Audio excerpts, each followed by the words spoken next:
नमस्कार, TNI 24 में आपका स्वागत है। खबरों के साथ मैं हूं वर्षा सिंह और अब बढ़ते हैं आज की बड़ी खबर की ओर। जनपद कासगंज के कस्बा गंज डुंडवाड़ा गांधी पार्क में जम्मू कश्मीर के पहलगाम में एक कायराना आतंकी हमले के विरोध में एक श्रद्धांजलि सभा का आयोजन किया गया।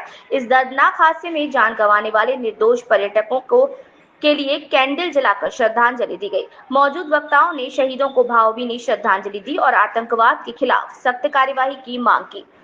समाज सेवी अब्दुल हाफिज गांधी ने कहा कि पहलगांव में हुआ आतंकी हमला इंसानियत को शर्मसार करने वाला कृत्य है। निर्दोष पर्यटकों पर हमला करके आतंकवादियों ने ये साबित कर दिया कि वे केवल दहशत फैलाना चाहते हैं।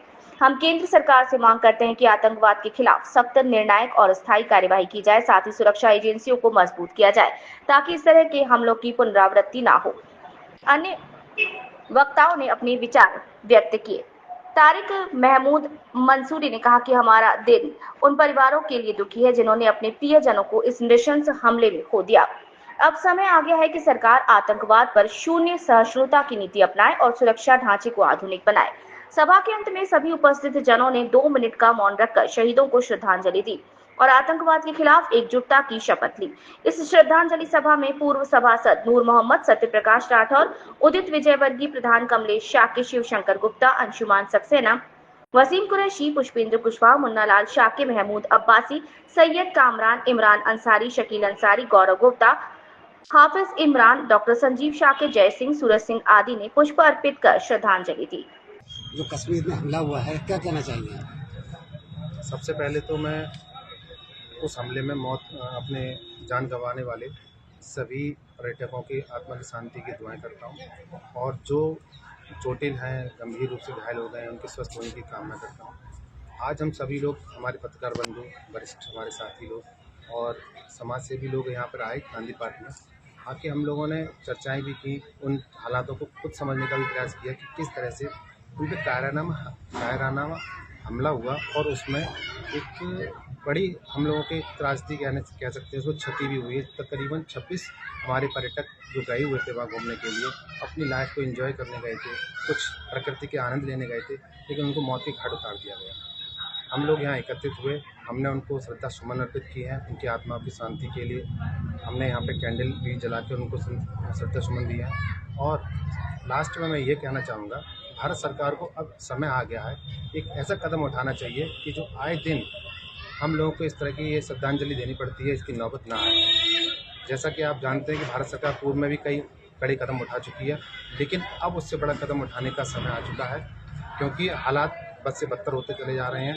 जैसा कि पहले हम लोगों को बताया गया था कि कश्मीर के हालात सामान्य हो गए हैं, लेकिन आप देखिए एक झटके में ही हमारे 26 लोग हमसे जुदा हो गए। उनके हंसता खेलता परिवार एकदम किस तरह से बिलख रहे हैं वो लोग, उनकी किस तरह से पीड़ा है, उसको आप समझ सकते हैं, हम समझ सकते हैं। तो मेरा भारत सरकार से यही कहना है, कैसे भी करके, कुछ भी करके हमें इस चीज़ का बदला लेना है और दिखा देना है कि हम सभी लोग इसको जवाब देने के सक्षम हैं। और आपने अभी देखा होगा कि इस जगह पर हम लोग आए गांधी पार्क में, हमारे मुस्लिम भाई भी आए थे, हम लोग भी हैं। हम लोग यहाँ कौमी एकता को लेकर अपने प्रमुखता से इस चीज़ को उठाते रहते हैं, करते रहते हैं, लेकिन कुछ लोग हैं जो इस चीज़ से बात नहीं आ रहे।